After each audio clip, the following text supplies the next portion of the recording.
Luther's Small Catechism with Explanation, the Black and Maroon edition, copyright 2017, from Concordia Publishing House. The sixth commandment: you shall not commit adultery. What does this mean? We should fear and love God so that we lead a sexually pure and decent life in what we say and do, and husband and wife love and honor each other. Question 71D of the sixth commandment. What does the Bible affirm about people who are not married? Our identity, worth, or completeness as human beings is not determined by our marital status, but by our Creator and Redeemer. D. People will not be married in the age to come after Jesus returns. 207 Matthew 22:30. For in the resurrection they neither marry nor are given in marriage, but are like angels in heaven. What does this mean? There are a few things to learn from here. One is that your completeness as a person, as a child of God, is not dependent upon if you're married or not. That's really a vocational status and a blessing that God gives to some and not to others, depending on what His will is and what the situation is. So that's the first thing, is that a lot of people think that, oh, I'm incomplete if I'm not married or if I'm with somebody. Paul writes, and also Luther actually echoes it too, that we shouldn't lust.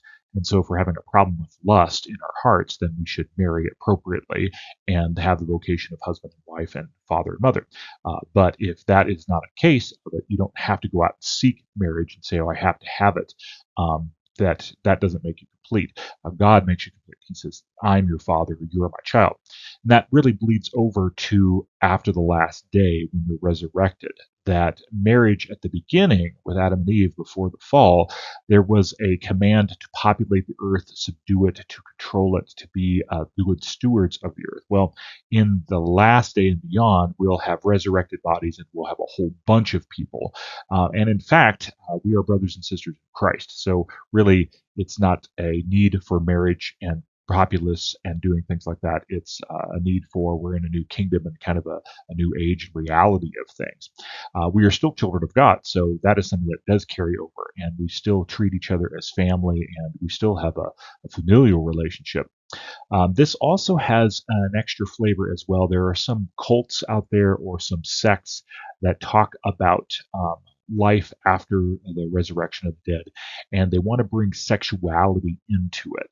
And so this is talking really about sexuality as well. That Matthew passage is that we're not going to be sexual creatures. We don't really have a need for it. And in fact, the lust and the drive and all the different things that we have biologically, they're going to be different in the resurrection because we have different bodies. Sin is removed, that kind of nature. So just to be aware, there are some religions out there that believe that when the afterlife is all about rampant sexuality. And that's not what it is. This Matthew text talks about we're going to be similar to angels in the fact that they don't procreate, in the fact that they don't have a sexuality of things. They don't have really a male or female, although they're considered male because of what they're called.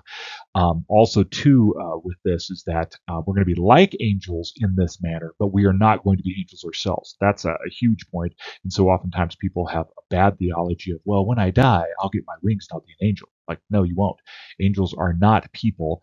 People are unique and special. We're actually spirit, body, mind, soul all together, where angels are just spiritual beings. So we're different than they are. We have different functions and purposes and vocations too. So this one verse has a lot of great theology in it. And to wrap our heads around not what it's like in this life, we have some great things that carry over to the last day, but also looking at what will the last day and beyond be like that is special and blessed. And this is one of those verses of like, we're going to have a different reality. And that's a great thing, a great gift from God, our Heavenly Father. The Lord bless your day as well as your week.